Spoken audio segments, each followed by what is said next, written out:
Bridget, can you hear me? I don't know what the feedback is from. I have headphones in, etc.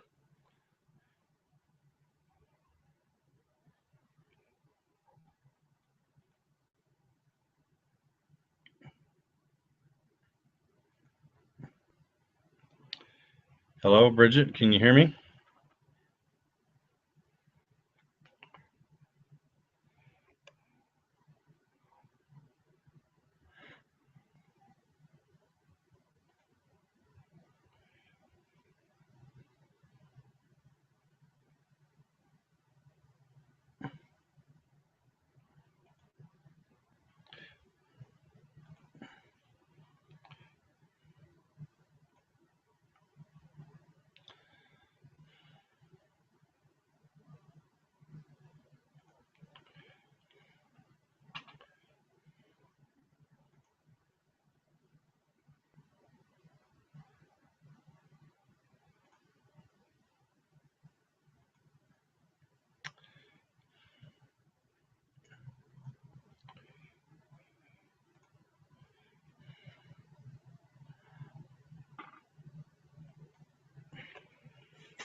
Hey there.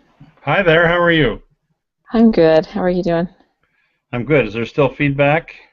Um, there's not here. No, it's just in the playback. Okay. Not at all here. It sounds And like I've you're got in. and I've got a full screen. Yeah, Okay, it looks part screen to me, but that's all right. We'll leave it at that. I'm not going to mess with it. yeah, it looks good. How have you been? Been busy. It's been crazy couple of days. It's been a crazy couple of weeks. Yeah. I either have to be at work at like 4:30 tomorrow morning or stay up till 2 o'clock tonight. Oh no, that's not It's good. Is no, but it's okay. It's life. there anything that I can help you with? Not unless you're going to come down here and do my job for me. I'm Sorry. not going to try just, this is already recording, so we'll Yeah. tell people to ignore the first part of this. But I'm not going to try anything crazy tonight. We're just going to hope we've got invites out there. I sent it 3 different times on the 3 optional ways to present it. There's hmm when you start it, there's one you can invite, and there's another one you can invite. So I figure between the three of them, everybody should have that. Yeah, I received them all, so Okay. you should have. So And I sent out. There were some people asking about an hour and a half ago about if the meeting was over, and so I I just saw that. put on there that Did I miscommunicate that or? no, no, because I went back to the video and played it back, and you said that you would start invites at about 10 till, Hmm?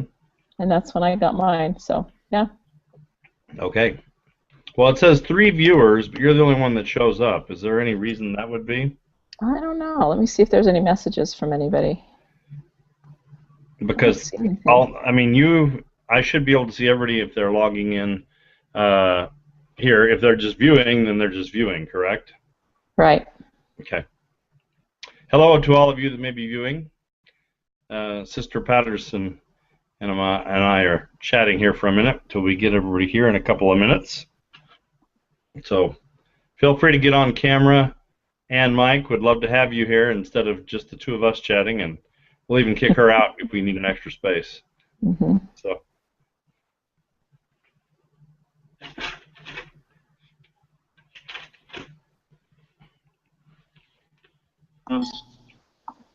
Ah, there we go. Dane, how are you?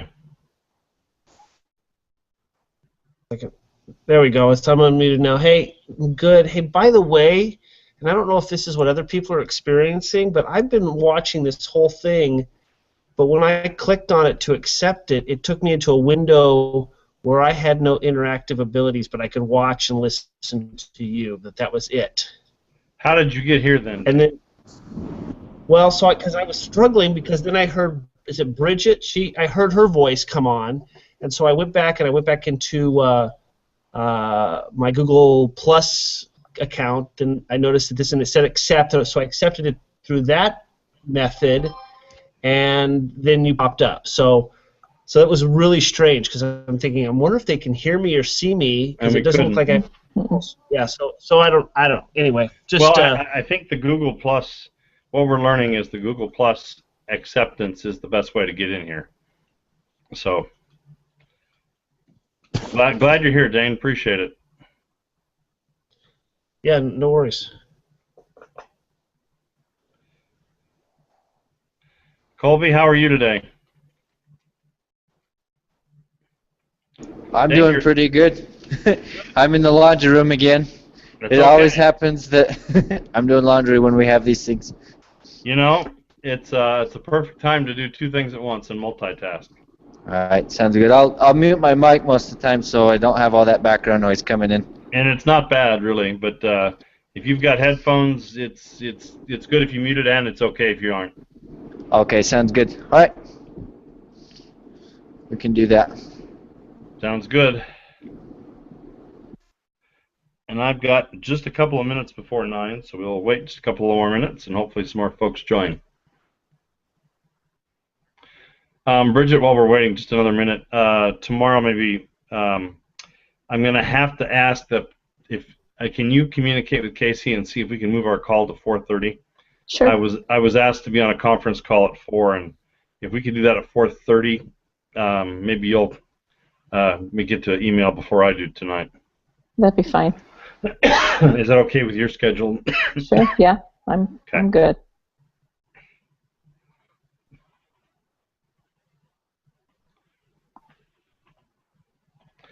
So Dane, how do you do the presto change-up between that nice smiling guy in the suit and the guy that looks in his grubbies for the night? You know, we like the smiling live view. Yeah, I'm still in the business. I'm getting so busy that I usually like to come home and switch into some comfortable clothes, but it's not been happening much lately. So. Yeah. Remind me what you do again? Construction management. Okay. Yeah. Well, busy. The good news is people are building things. They are. It's booming. Actually, my niche is federal contracting, which is actually the money's drying up, so it's getting a little scary out there. But at least I'm busy for the rest of this year. Well, that's always a good thing. Yep. Hello, Paige. How are you? Good. Can you hear me on my? I can. My headphones? Awesome. All right, for a nice change of pace, why don't we actually try to start on time tonight? I think you guys have been able to put up with my cough so far. It's slowly diminishing. Either that or I'm just losing lung capacity. I'm not sure which it is. But it'll come back again because when I talk, and especially when it's late in the evening, it tends to come back. So any of the four of you like to give us an opening prayer? And Bridget's kind of officially here, but officially not here, so she's exempt if she wants to be.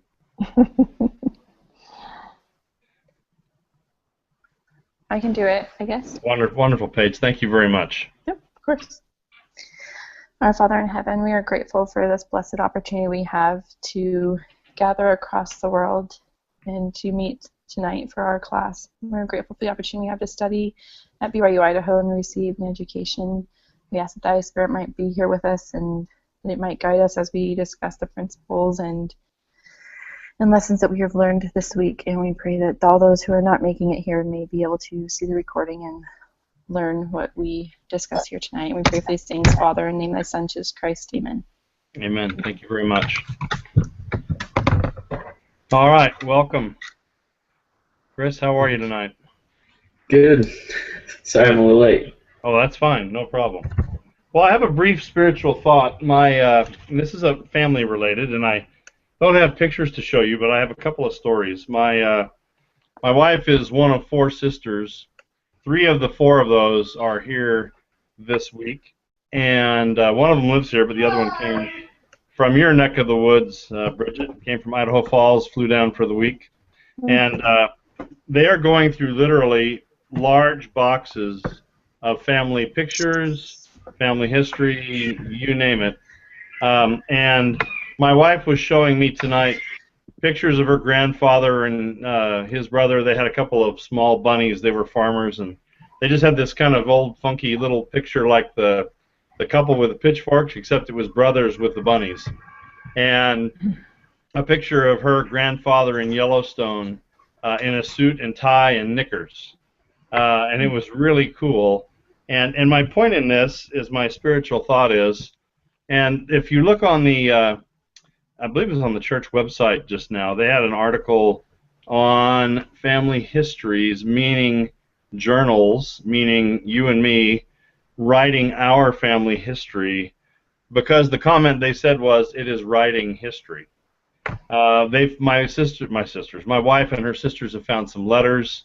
They've found some family documents, some family histories, and I don't know if I told all of you guys or not, but I'm kind of on the someday in the eternities I'll figure out my family. My mother's side of the family is all Irish Catholic. Came to the U.S. and settled in Chicago, moved to California, bought a bakery, or built a bakery on one of the most pricey pieces of real estate in Southern California, now right at the Hermosa Beach Pier, back in the turn of the century. Well, obviously they don't have it now, but it's what that was, and they were raised there, etc. But none of them remembers the church. But my other family history is my side of the family came from pioneer stock. They came across, immigrated from Denmark, crossed the plains, settled in Utah, and then promptly all left the church. Thank you very much for those of us that didn't have that. And so the family history is not always perfect in a nice straight line. I joined the church when I was 20, and we've got so much work to do to try to connect this family history back. And one of my joking things, and I'm sure I'll feel different when I get there, but I can't wait to get to the other side and figure out, okay, who screwed this whole thing up that made me have to go figure out how to do it the hard way. So my point is this, and I hope this is a semi-spiritual thought. The comment from what the LDS.org talked about is everything we are doing now will be fascinating 2 or 3 generations from now. When we're doing things like this, where we have a very clunky internet connection that'll feel like string and 2 tin cans to 3 or 4 generations from now, when they have a hologram in their room of the person they want to talk to, or something crazy like that. So I would encourage us, and I'm talking to me because I don't do this, and I'm not very good at it, and I'm trying to get in gear to do this, but to even jot some basic things down. Family memories, family stories. Thankfully, we have easy pictures to take now with iPhones and things like that, but we want to make sure we capture those and not just leave them out in cyberspace somewhere. So I would encourage all of us, and again, pointing that finger at me, to think about this concept of family history and how that can bless our lives. And I say this tonight in the name of Jesus Christ. Amen. Amen. So, again, please don't take that as preaching, because if that's the case, then I'm the worst in the room. So, all right, well, tonight we're going to have a fun discussion. This is probably my favorite discussion, because we're going to talk about 2 things. We are going to talk about harassment, sexual harassment, and just plain old bad behavior. All right? So I really need your experience, your stories, your help, your thoughts, your ideas. And Bridget, if I could ask a favor, maybe you could pop out and see if there's others in that other location you keep finding and direct them here, if that's doable for you. I can do that. If you don't mind, thank you. Not that we want to get rid of you, I promise. Before we do that, I want to talk, we are in week 4, and we are 1.5 weeks away, meaning a week from Saturday, on having our first doohickeys assignment due, which is our semester hypothetical problem. We're going to call it what it is and call it doohickeys, and maybe that'll clear it up a little bit. So that's due on Saturday, a week from Saturday. And I wanted to see if there was any questions. I don't want to give you a whole lot more because I think I've presented multiple times what it is, what we have to be doing, and I wanted to see if you, as our representative group of the 4 of you, with Chris and Dane and Colby and Paige, have any questions or observations or anything else that I can help with.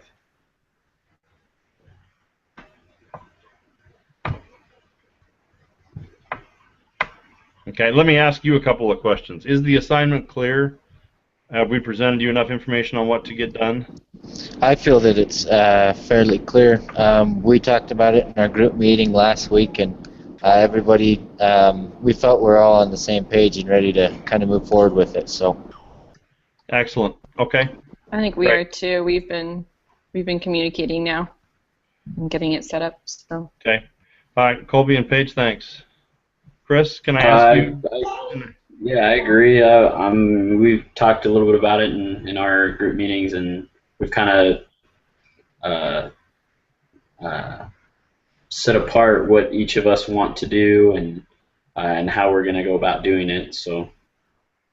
Okay, perfect. All right, thank you. And again, if you're just listening to this, then if you've got other comments, you can certainly send those to me directly. Dane, anything else you would add to those comments? Honestly, I've really struggled with meeting up with my group. We have a meeting, I think, scheduled for tomorrow night. So hopefully we'll. I know they've done a little bit of work, so hopefully we'll get this thing hammered out. Okay. Okay. All right. Well, I appreciate that, and if that's anything that I can assist with, let me know. Okay. All right. Well, then we're going to go from there. If those of you are listening or watch this on the recording, I gave in my. I would encourage you guys to watch my Hangout. Sorry, it didn't go up till I think last night. But I basically said if you've got any concerns, give me a direct email or phone call because I'm going to leave this behind because we're expecting us to be on the same page by now, and hopefully that does take care of that. So, all right. So the real question is, Colby, how's that laundry doing? You doing all right with that? We're getting her done. It's all right. I got 20 minutes left on both my lights and my darks, so waiting on that. There you go. We'll send you some internet quarters to make it work. All right. Well, we'll leave the invitation open for questions on the class and those type of things. So let me ask you this: we're not going to talk about the second definition. What is harassment in the workplace? What does that mean? Or what is harassment in general? Forget the workplace for now, but what does that mean in our society today? And I'm not going to, I guess I am going to kind of pick on you 4 guys, but I'll give some more of my opinions too. Any takers? Paige, you want to start us off? I've got a, well, I don't mean to take it off on a tangent or anything. No, go ahead. That's fine. Did you guys, there was, and I didn't watch the Super Bowl, but I did watch some of the commercials, and I watched that NASCAR commercial. I don't know if you guys have seen that. And there was something about gluten being something. What was the? I don't remember what the line was. But the point being is there was a lot of pushback against I think 18,000 people signed a petition about how they were offended by the fact that somebody said that people with gluten, with celiac disease, were being offended and discriminated against. And I don't know, it was just kind of funny. I think.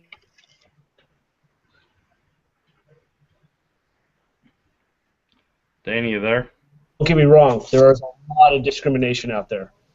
Okay. We heard, we didn't hear all your comment, but I think we got the gist of it. So we're going to come back to that because, you know, I think one of the things that we look at is, are people in society today more easily offended? And what do you guys think about that than in 10, 20, or 30 years ago? I definitely believe they are more offended, or it seems that way, that that they're more aware that, you know, you can call them rights, I guess, that they think. I mean, everybody has rights to happiness and everything, but I definitely think that in today's world, people get offended a lot easier. Okay. Anybody else have an opinion? I agree. I feel like people think they're entitled to things that, you know, they may not really be entitled to. I mean, maybe they are. You know, in certain cases, maybe in other cases we should be a little more sensitive to some of those things. But I feel like there are so many people that think they're entitled to so much when really it doesn't really matter. Okay. All right. I appreciate that, Chris. Thanks. Anybody else on, are people offended more easily than they used to be? Anne, welcome. Glad you're here. I agree with what has been said. I think also it kind of roots back almost to a skewed definition of equality. You know, everyone's seeking to be treated equal or to earn respect, but they're not really understanding what that means. And I think that's what leads to that entitlement. Okay. They all think they're all being treated unfairly. Okay. Very good. Appreciate that. And you know what, I think the other thing I would say, I don't disagree with the comments. The one thing I would come up with, though, is, you know, when you talk about things like bullying or other things where people are truly being harassed and those things coming to the surface more than they used to, my humble opinion, and that's all it is that there are a lot of things that are getting exposed to the light of day that were kind of buried in the past. Oh, for sure. That should be exposed to the light of day. And so it's kind of one of those things that it's both. You know, it's everybody's sensitive, but at the same time we're finding that, hey, you know what? I don't care if you are gay and you don't like what I do with my lifestyle. That doesn't give you a right to beat me up or to take my life, or what are the other things there are. And we know that many of the news stories that have been out there are filled with these. Maybe those are a couple years old, etc. So anyway, just a couple of thoughts on that. And again, welcome, and Lori, glad you're here. We're getting a little bit of a full house here at quarter after, so that's good to be hearing that. So I think I want to talk about a little bit about harassment. So we're going to talk about this in the workplace, for lack of a better term, because this is the HR function that we're going to spend time with. And so what kind of harassment goes on in the workplace? And I've got some examples that will kind of hopefully be of interest to you. What do you think? You can type that out, you can talk it, whatever you want to do.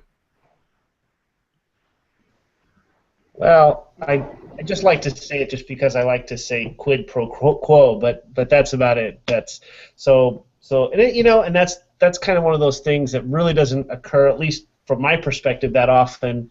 But it certainly is a type of harassment that happens. Okay. When people want something from somebody else, and so they're willing to give them something in return. Okay. So quid pro quo. Who can give me a formal definition of that? I see people disappearing. Hopefully that's not an internet issue there. Any takers on that one? And then Dane said it, I think it was Dane, hit it on the head, something for something else. And this was a little more of the kind of the 70s and maybe 80s harassment issue, or sexual harassment is, if you give me this, and translated, if you sleep with me, I will give you a better job. Or those type of things that are blatant and in your face and obviously pretty black and white. And my opinion is, and you guys tell me what you think, I don't think that happens quite often as it used to. What do you, Dane gave us his opinion. Anybody else have an opinion on that? I think those kind of things are a little more accepted in today's world. Not so much as in, like, favors to get accepted in work, but I do think that type of harassment has not disappeared, but it is a lot less common because the moral standards have definitely dropped, and it's not such a shock to the system when you hear something like that happen. Okay, very good. I appreciate that. That's a good thought, Colby. Other thoughts on that? Anne, an opinion? You've been quiet since you joined us. What do you think? Is that as common as it used to be?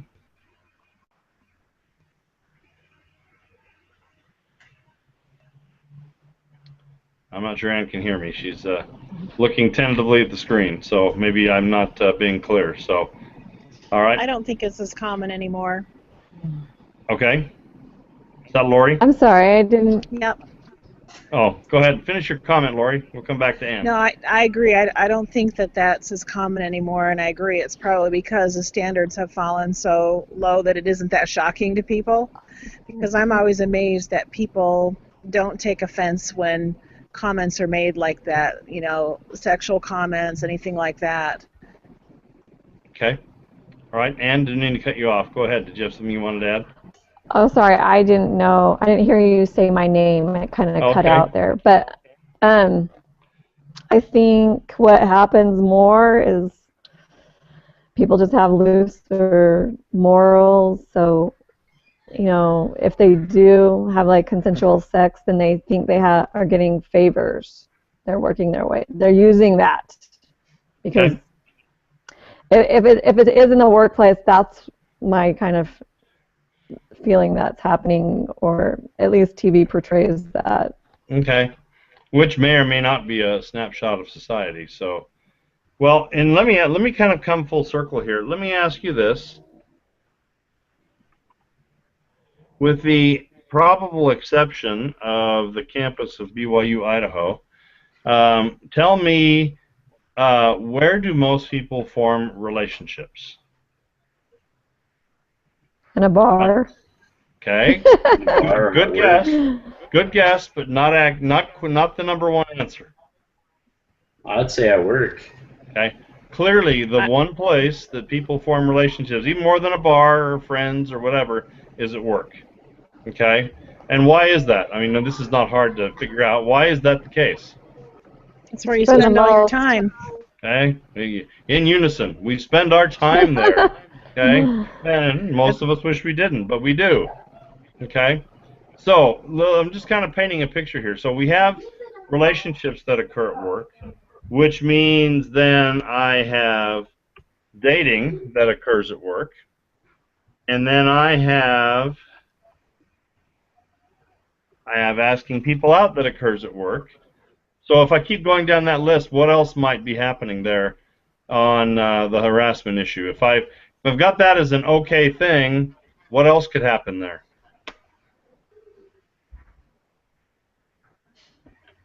Well, I think you can just keep going, and it you're going down. Progresses on and on. Okay. All right. Anne, go ahead. I mean, not Anne. Lori, you had a comment?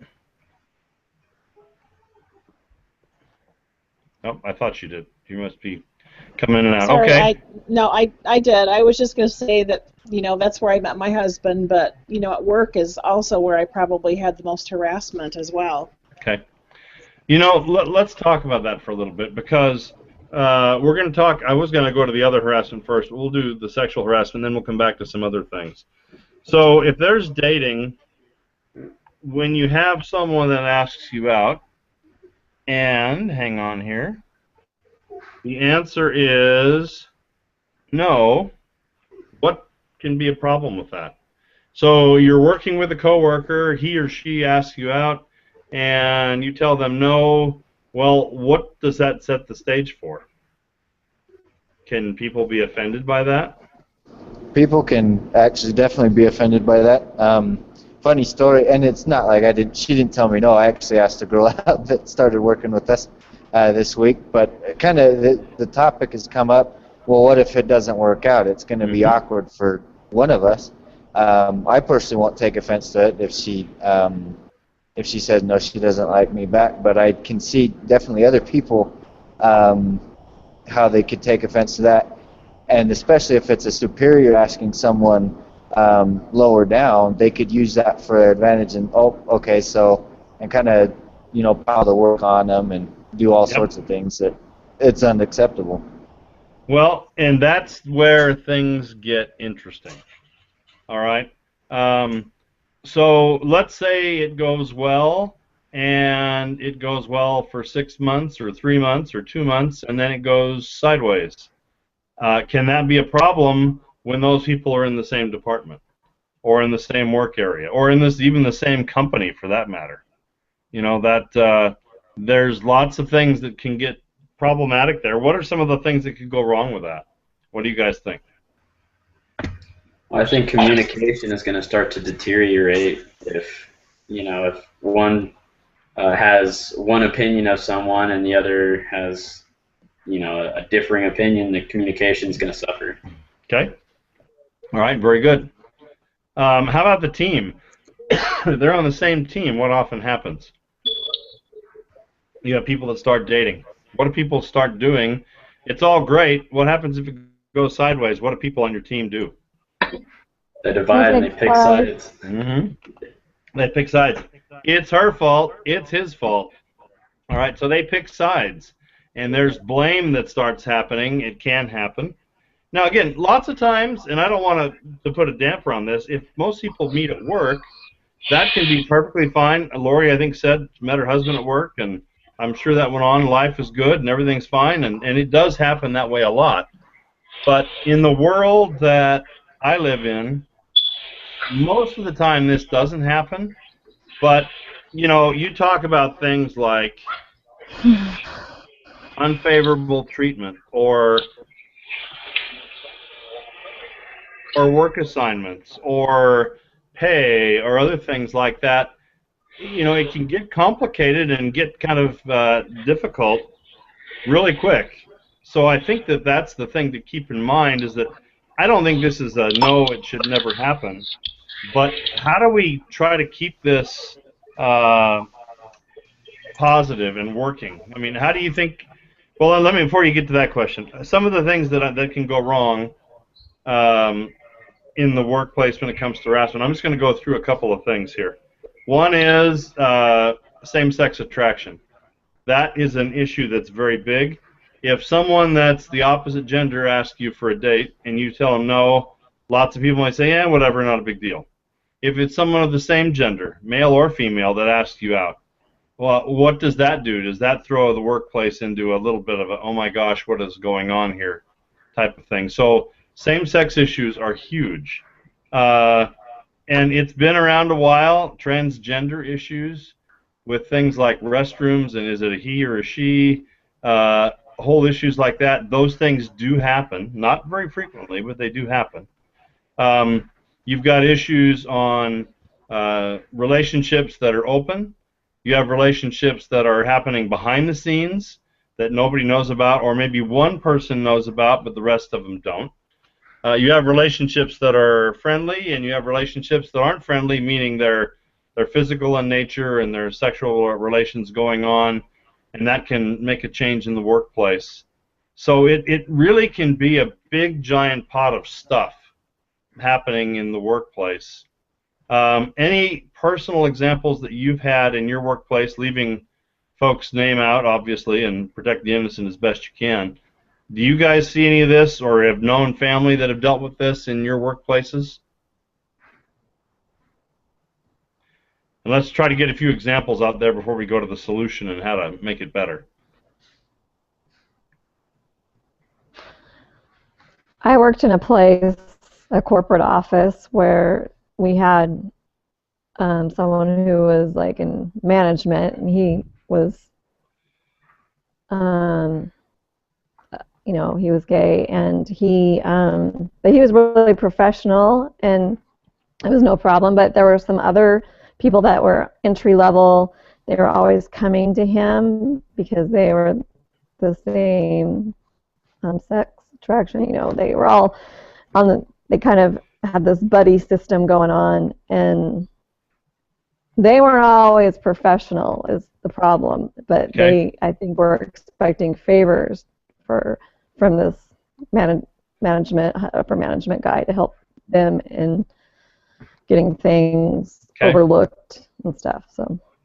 And did you see that person giving those favors, or was he professional all along and pretty much didn't do that? Yeah, pretty much. He knew how to draw the line, and these other people didn't. Okay. That's basically what All it right. came down Okay. to. Good. Any other examples of harassment or anything else that you've seen in the workplace that's similar to what I've been bringing up? Well, that Ann's comment just makes me think of just in general, how do you deal with it? Whether just friends, you've got obviously people group together. There's cliques. People like each other. They have combined interests, and it's obviously when you have somebody's ear that way, you're going to have an influence, or you're going to have more favorability than other people may. And how does that play out from an HR standpoint? I'll give you an answer on that. And are there any takers before I do? That's a great question.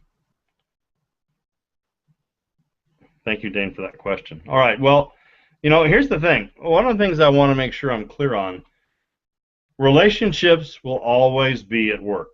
Okay, if they aren't, there's a problem. Then you're working by yourself. So there are friendships. There should be friendships. There are romances of whatever nature, and maybe they should be. Again, people get lonely. They like the people they work with. They form relationships. Many of them get married and live happily ever after. So you're not going to hear the HR person say, no, no, no, no. At least I don't think so. Now, there are some companies that are still naive enough to say you cannot have a relationship with someone at work. Well, you might as well just, fire everybody, because if you tell them that, they're just going to hide it. So it's not a simple thing. I think, well, I'll get to my answer in a bit. What do you guys think to Dane's question? I mean, how do you work with this when it's everywhere?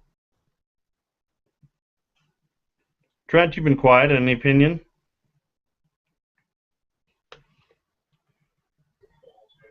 No, I'm mostly just listening and trying to figure out how this works. Okay. All right. Good enough. Fair enough. Lori, any thoughts? We have you, just not your picture. Oh, there you are. You're back. Yeah, it's because I'm at work, so it's in my pocket most of the time. Yeah, it makes it really tough, I think. My husband is actually an HR director, and he works for a company where everybody is married or has been married or has lived with everybody that works there. and he spends a lot of time dealing with that. And there, it's just a struggle all the time. So I think you just have to keep things professional, I guess, and know where the lines are and how you deal with people that you work with. Okay, excellent. Thank you for that example. Any others on what you think about this going forward, or in this crazy world we live in? I think in some ways you can try to use it to your advantage. We were talking about teams, and teams do better when they have a certain kind of relationship. If that relationship starts to deteriorate, then maybe you redesign the team, allocate some people here or there. Sure. But I think it can definitely work to your advantage to have some type of relationship there. Okay. All right, Chris, thank you. Anybody else before I give my thoughts? Okay, jump in if you think of something else. I think a couple of things I'll start with, and I'm going to start where Chris left off.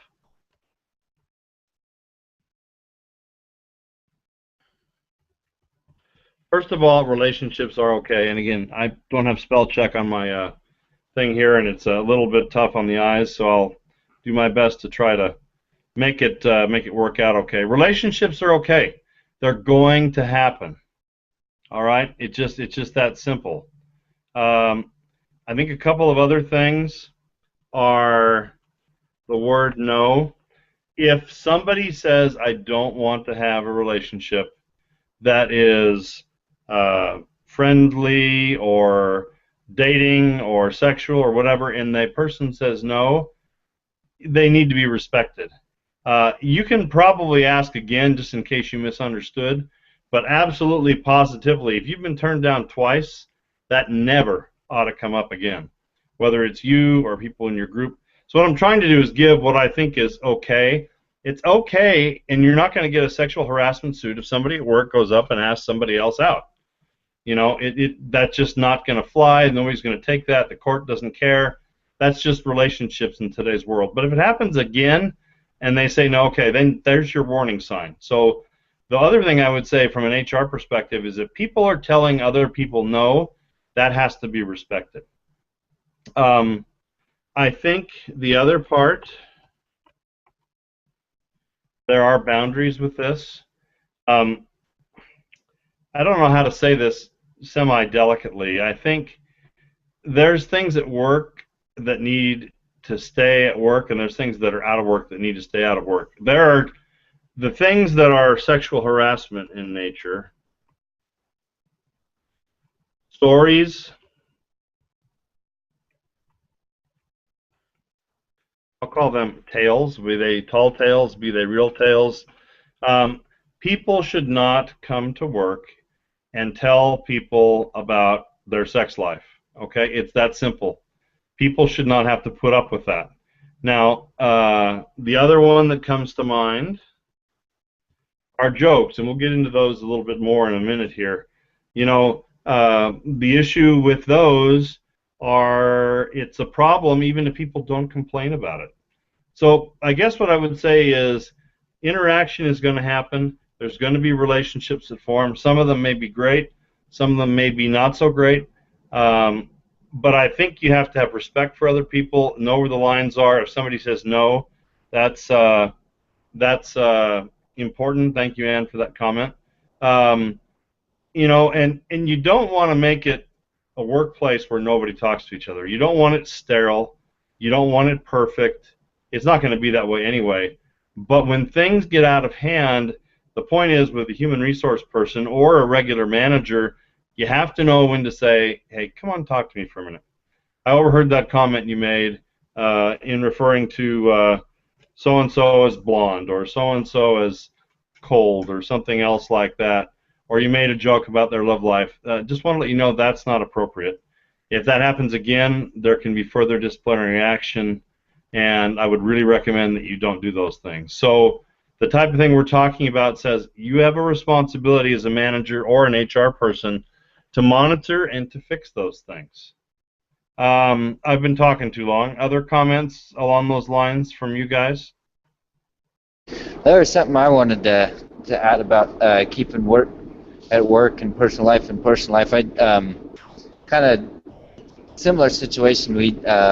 I work a lot in agriculture, and there's a lot of families that work together in agriculture, and that's definitely what needs to happen. You keep your family life and your personal life to yourself, and when you're at work, you're at work. When you're with your family, you're with your family. You're with your friends, you're with your friends. But don't try. I mean, you can be friends with the people you work with, but don't try and mix those two. And I think you'll find it easier to stay away from those boundaries. Okay. All right. Good thought. I appreciate that. That's a good advice for us, Colby. Sometimes that works. Sometimes that doesn't. And I know you know that. Paige, welcome back. Glad you. I don't know if you're having connections or just stepped away for a minute, but we're glad you're back. Other comments, because there's no right answer, and I certainly don't have an answer on all this. I story about jokes. I used to work at a restaurant, and the people that work there every day, their favorite thing to do was to find the nastiest, dirtiest joke to tell me because, of course, I would blush, and that was their entertainment for the day. And I was younger then, so I didn't really deal with it, but I wish I would have. So I think it's important that people that are on the end of that harassment be sure to let someone know what's going on and not just take it. Absolutely. Well, let me give you a real story, and it goes along with what you're just talking about. If you have a group or a team that thinks that's cool or entertaining to tell jokes, whether it's to offend somebody or just to be entertained, that is harassment. And here's the deal, it can be harassment even if nobody complains. The tricky part for us as managers and HR people is that we're responsible even if we don't know about it. So if you don't know about it and it's still going on, you're still responsible, because a manager or an HR person is supposed to have their ear to the ground, know who is doing what, who's saying what, those type of things. And it even goes this far. That same example, a person filed a sexual harassment suit, and this is not that long ago. They said they were harassed. Well, when that came up, the company came back and said, well, you're part of this. You're telling those jokes too. And would you give any guess on what the response was? Okay, again, team telling jokes, person was being harassed, felt like it, complained, and filed suit, and said, but they were reminded that they were telling jokes as well. What do you think their response was? Anybody want to guess?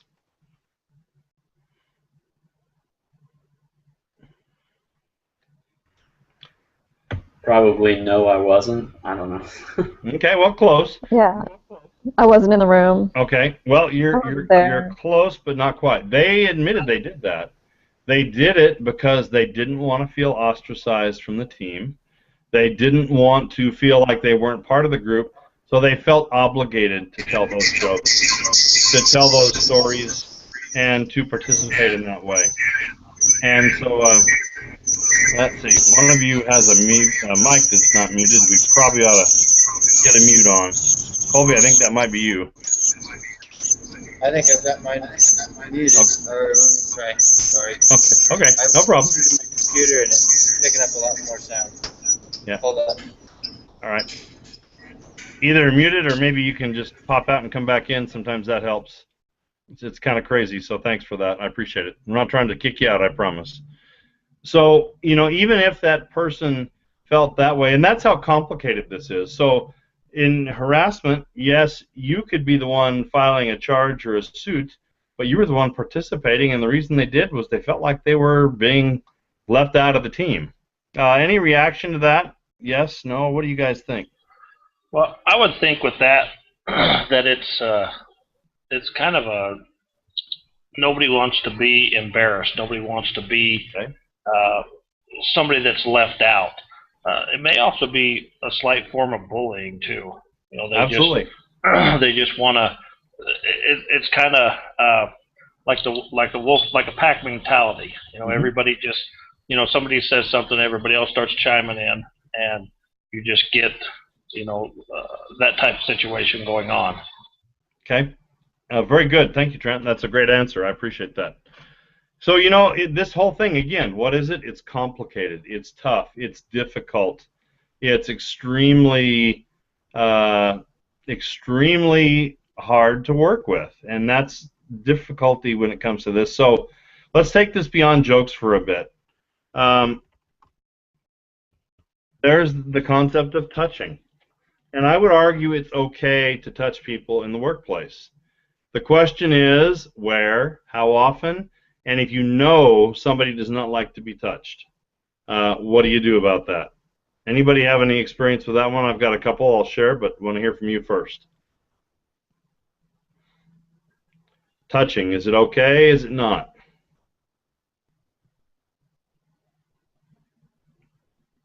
Okay, if you got one, jump in, but I'm going to go ahead from there. Generally, the places you don't ever want to touch, male or female, are, sensitive portions of the body, anywhere from the torso to somebody's stomach, to a person's rear end, male or female, legs for the most part, not. In most places, in almost every culture, there's one place that's almost always accessible and okay to touch. Who can tell me what that is? Okay. A handshake? Handshake. Okay. That is still socially acceptable, at least in Western cultures, and that's mostly what I'm referring to. Hands and arms, I think that's fair, and to look at it that way. And I generally, again, it works okay. A very gentle tap on the shoulder or a gentle pat on the back, again, can be okay for some people. But the tricky part is, what is people's reaction? So we're saying we don't want to harass, we don't want to offend, And some people want to give a full-blown hug every time they see you. Well, that may or may not be okay. But I think that, you know, you have to be, touch in the workplace is okay. And I'm looking at this from an HR perspective. You're probably thinking, this HR guy's crazy. He's saying you can touch people at work. I'm saying within certain limits, it's okay. I do that on a regular basis, and I've done it for 30 years, and nobody's complained yet, thank goodness. Hopefully, knock on something. You know, I'll do a light touch on the shoulder or a handshake or a quick, very quick pat on the back, something like that, not anywhere below the shoulder, right on the shoulder or higher. And people appreciate that sometimes. I also know that there are people in my office, I did that once too, and they about looked me out of a job, and they will never get that happening for me again. So you got to know when to do that and when not to. So go ahead. I give my guys, you know, a pat on the back and stuff. I work with exclusively with truck drivers, and so, you know, a handshake, a pat on the back, you know, something on the upper arm. You know, hey, good job, thanks, appreciate that, checking that out. You know, they always say, hey, thanks. You know, they don't mind that, but. Okay. You know, anything else is completely inappropriate. Right. Okay. All right. So we have gestures, we have touching, we have jokes, we have harassment of any kind. The one that I would say that is current, that is not even open for options, the concept of sexual orientation is not one that we should be harassing about or joking about or whatever the case might be. It's difficult. It's very sensitive right now for those that feel like they have an alternate lifestyle or those that not. And I think the part I want to come back to is, you know, I think of what well, I'll come back to that in 1 second. So we've got this harassment issue can come across in 100 different ways. It really is. Any way you can think of it, it can be that way. And I want to turn our conversation now to this. What do we do? How do we make the workplace okay, even amidst that kind of crazy turmoil? There's a lot of things you can do. And I want to make sure we end on a positive note. And I want to hear from you guys. What do you can do to make a workplace that we know is crazy and a little bit insane? How do we make that work for people in the world we live in today? And not go back to Ozzie and Harriet when they roamed the earth, because that ain't going to happen. I'd say in a lot of these cases, communication is crucial. I mean, whether it's they're okay with the pat on the back or not, or they strictly want handshakes. Either they have to communicate it to you, or you have to, you know, take the first step and ask to make sure that, you know, they're not uncomfortable and you're not doing anything that they would consider out of hand. Okay, excellent. Okay, I appreciate that. All right. Let me ask a quick question. Say, for instance, you had somebody that was transgender in the office place, right? And you're an HR person. I mean, would it be appropriate or is it inappropriate to ask them? Because by asking them, you might be offending them by not understanding what they want to say. Let's say, for instance, for their bathroom circumstances. Mm-hmm. Is that appropriate from an HR standpoint to say, you know, how can we accommodate, or would you just leave bathroom out? How can we accommodate you here in the work, something like that? You know, and that's, Trent, I think that was you. That's a great question. I think it's better to ask than not ask, but I would be very sensitive to that. Sometimes it's don't ask right up front. Let things kind of go for a while. Maybe it figures itself out. You just keep an eye on it. That's kind of, even in today's world, that's kind of an extreme example.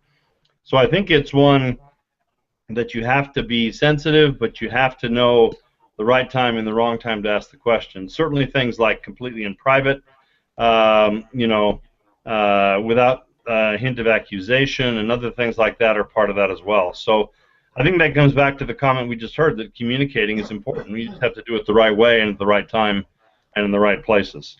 So excellent comment. So what else do we do to make this work? I've got a few things I want to get out, but I want to hear your thoughts first. It's the world we live in. And by the way, Jody, I think, let's see. Jody, I think you just joined us not long ago, or you've been here and I didn't notice, and I apologize. What do you guys think? What do we do? I think you have to set clear boundaries from the beginning. Okay. It has to be the policy of the company, and just the boundaries have to be clear, and being able to talk about it is important. Yeah, and Ann, would you think there's some training that goes along with that?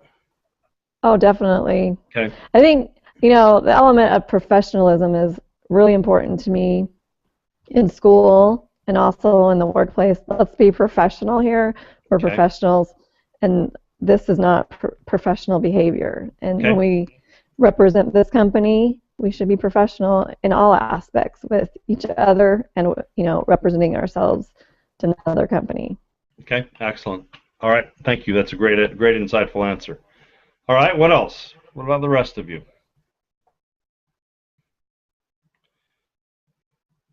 Well, I'll share a couple thoughts here. I think a couple of things are very simple.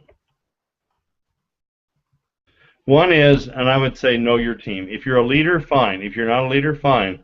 If you're an HR person, you should know the people. You have to know people that you work with.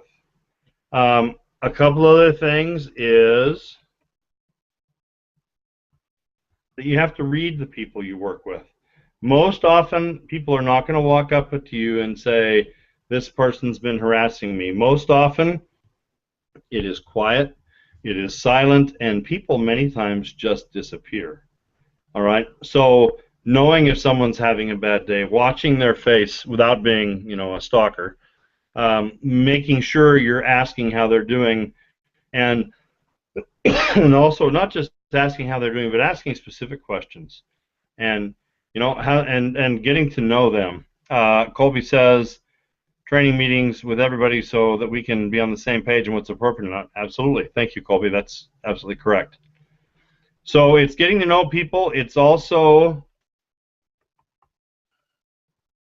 so if there's a problem, you have to do something about it. Okay, you cannot just let it go.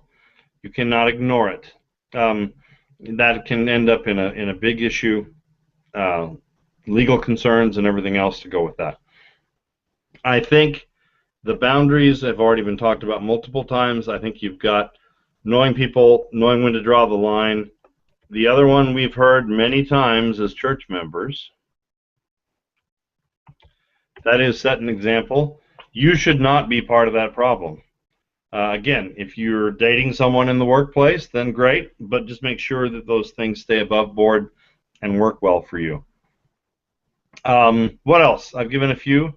Any other things you think to make this harassment or sexual harassment problem go away, not be there? I have a question. Okay. It seems like in the case that we studied, taking action actually caused more problems than it solved.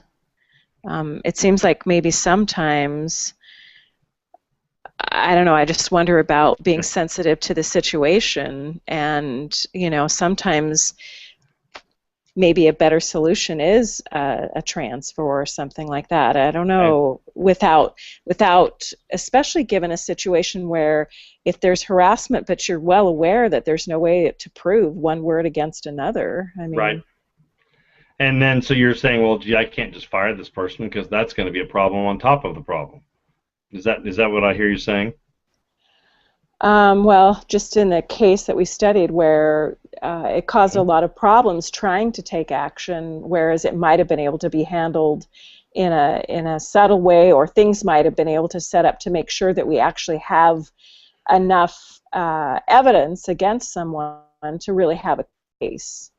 Okay, and I would call that both a ripple effect and dealing with small groups. I guess the thing I would add to that excellent comment is that a lot of times you want to keep that as small as you can. So, for example, if it's as simple as going to sit down and talk to somebody on a break when they're by themselves and bring up the issue and say, let's just make sure we don't have that happen, sometimes that can be better than a full investigation and other issues like that. So that's an excellent comment, and I agree with that, and I think there's ways to make sure that happens. I would also add one that we can add here. I'm not sure I'd add this at every university, but I think you need to listen to the Spirit. The Spirit and Heavenly Father will give you revelation on things you can do on everything in your life. So if the Spirit whispers to you, go talk to that person, you probably ought to do it. And hopefully you've got a relationship with the Holy Ghost that's close enough that you can trust your own feelings and your own judgments and make sure that that is being done right. So I don't discount that at all.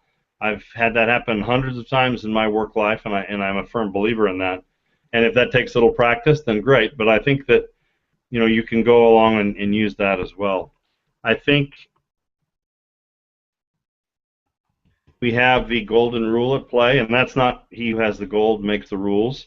It's more, you know, how would the Savior like to be treated? How would you like to treat him if you were here? That type of thing. I think the other thing I would add is that you have to pay attention. Someone earlier said we addressed it and it blew up. Well, I would almost always rather address it. If you can do it small and simple and documented and maybe not make it the whole group, that's one thing. If you can do it, if you have to do it like if you have to feel out in the open where it's public, etc., it can be more harmful. So I think that it would work that way. And Ann, I'm not sure what the platinum rule is. Teach me what that is. Yeah, okay, so the golden rule is treat others as you would like to be treated, but the platinum rule is treat others the way they want to be treated. Oh, there you go. I like that. So if you know a person has a bubble and they don't like to be touched, then you wouldn't touch them. You know? Very good. Okay, you taught me something. I appreciate that. And that is good common sense. I like that. So I'm going to come to the end. We're almost at the end of the class for tonight, and then I've got one example I'm going to share with you on how important this is.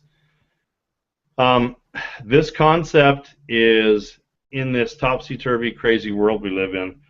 Don't tell, do tell. Say this, don't say that. I don't know the answers. You've given great answers. I've given you a few suggestions. I would keep those things in mind. I don't know what's black and white because it's very little that's black and white. Obviously, as we talked about, some things such as touching in inappropriate places or demanding sexual favors or forcing yourself on someone else or rape in the workplace or any of those awful type of things are certainly way across the line. But those don't happen that often. But the other issues of relationships in the workplace, of sex in the workplace, of marriage in the workplace, of broken relationships in the workplace, you name it, and they're real. And this is not just the workplace, it's also with customers and suppliers, and it's just a complex world we live in. And I'm going to end with one story, and then I'm going to share something a little more positive. One of the companies I worked for, and I was involved with this personally, won't give the name. It was a warehouse, and it was a manufacturing plant. And this was about 10 years ago, probably. I was the HR person, and we got a little tiny whisper of an inkling that maybe we ought to check out third shift in the warehouse and see what was going on. And I thought, that's probably nothing. I almost blew it off. And then, so I asked one person to come in and tell me, hey, is anything going on third shift in the warehouse? And they kind of got uncomfortable and didn't tell me anything. No, everything's fine. And I thought, okay, that doesn't give me warm fuzzy. So I asked another person, and they said, yeah, I really can't tell you, but I know this is going on. Asked 3 or 4 more people, and here's what the story turned out to be. Again, Fortune 50 company, excellent company, would never tolerate something like this. And here's what was happening in our warehouse on third shift under our very noses. And I'll give you, this is not sugar-coated at all. For new employees, there was an initiation rite, which was horrifying to even find out in the first place.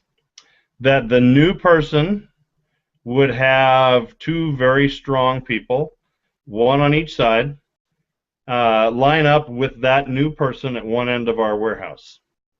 On the other end of our warehouse were 3 or 4 other people that were fairly large in physical stature. The people with the new employee on the end would grab that person and run like a human bowling ball and throw themselves into this big heap of humanity, knocking everybody down and I don't even know what you call it. Unfortunately, that was followed by worse, where a person was held and people would not take any clothes off, but they would rub themselves on that person in a very, very, very inappropriate way, and I'm not going to go into any more detail than that. This was a Fortune 50 company. We had harassment training. We had managers. We had people watching. We had me trying to make sure we got all this done. It took us an act of Congress to fire people. That day we did this investigation. We fired 4 people and found out who was the ringleaders of this, took care of it right away, and this was under our very nose. And I wanted to share that with you to say that, hey, harassment is real, sexual harassment is real. That's all this was about power and sex and what can I do, et cetera, et cetera. And I want to come flip side and share one more thing in my 1 minute left, is that realistically, though, that does not happen most of the time. Most of the time, despite our complex world, people work together, they get along, relationships form, and many of them are happy and productive, and life is okay. All I would say is, as an HR person, you do the right things, you complete training that needs to be done, you focus on key points and ideas and make sure you have a decent place to work, you pay attention to your culture, you fix things that are broken, you listen when people talk to you, and you make sure you're available as an HR person. That you're not an HR person that's just unavailable and cold and not interested. So I hope this discussion was helpful, and I have one more question, and that is my so what question. What does this mean to us? Why do I care? And I'll get you guys to talk and me to shut up. And again, we've got a minute, maybe a minute and a half. Why do I care about this, and how does it apply to you? So what?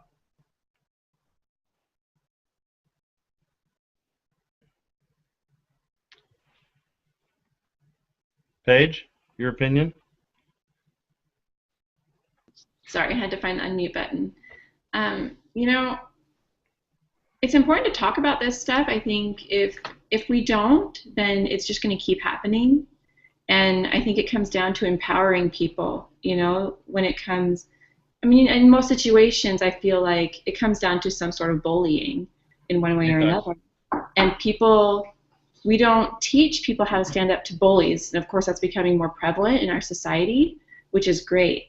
But we have to give that empowerment and that confidence to people that they don't have to put up with that, and they don't have to have retaliation. They should be able to, you know, feel like they can go to somebody and not feel like they're going to be retaliated upon for it. Okay, excellent, thank you. Anyone else, or one or two more of you? What does this matter? So what? Well, my thoughts on it are simply that as a company, we have to learn to work together to accomplish what we need to do each day. We have customers that need to be serviced, and if we're busy screwing around doing things like that, then obviously the work's not getting done that needs to be done, and then the business of the company itself is going to suffer. And in the end, I've got to take care of my customers, and we as a group of employees have to learn somehow to work together to get that done. Okay, very good, Trent. Thank you. Let's see. Jody, any thoughts on what you think we would do to summarize this?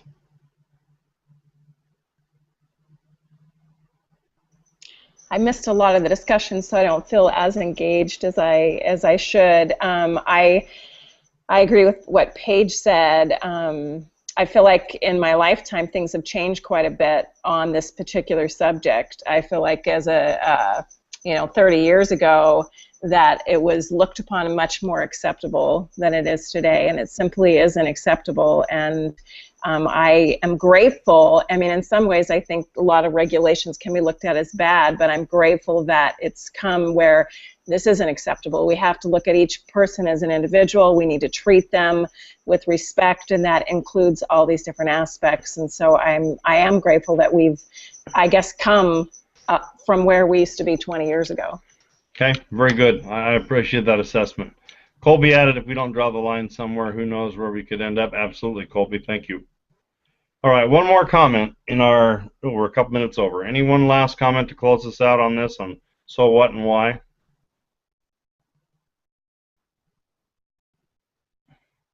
Chris, any final thought? You want to be our last voice of reason? Oh, why not? I agree with Colby. Just, I mean, if there's not a common understanding in the workplace, then I mean, and I don't want it to sound like HR is kind of like the police force for society. But if there's not like a common understanding, then that can kind of build into like an anarchy, and people are saying whatever whenever they want to, and like Trent said, it's the work's not going to get done if that's the case, and people are going to get power hungry, and there's going to be struggles, and so in that way that HR kind of effect to kind of manage people and what they're doing and their emotion and whatnot. Okay, very good. Thank you. I appreciate that thought. All right, I think this has been a productive discussion. Thank you. Again, these are real things. Put this in a gospel context. Again, how would you like to be treated? Let's use the platinum rule that Ann talked about. I still like both the golden and the platinum rule, but we'll take that one and say, hey, you know what? Treat people the way they'd like to be treated, and hopefully that same treatment comes back to you. I appreciate all of you tonight. You guys are an awesome class. We're doing good stuff. This is a great discussion, one of my favorites, and I'll have that posted up shortly. And you guys have a good night, okay? We will see you again soon. Thank you. Thanks. You're welcome.